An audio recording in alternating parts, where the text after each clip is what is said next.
ચાલો મિત્રો, જય શ્રી કૃષ્ણ. વિરાજ કેટરસ અને રાજપૂત ઝોન જુનાગઢમાં આપનું સ્વાગત છે. તો મિત્રો, આજે ઊંધિયાનો ઓર્ડર છે. હવે આપણી બધી સબ્જી ફ્રાય થઈને રેડી થઈ ગઈ છે. હવે ચણાની લોટની ગોળી પણ બનીને તૈયાર છે.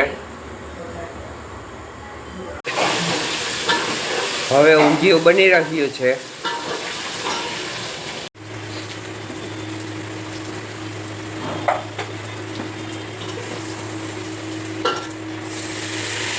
હવે આપણું શાક નખાઈ રહ્યું છે.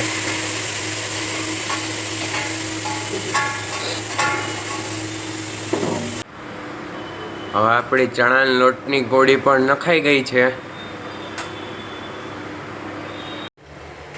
હવે આપણું ઊંધિયું બનીને તૈયાર છે. ચાલો મિત્રો, જમવા. મિત્રો, તમને અમારા શોર્ટ્સ ગમ્યા હોય તો લાઈક, શેર અને સબસ્ક્રાઈબ કરો.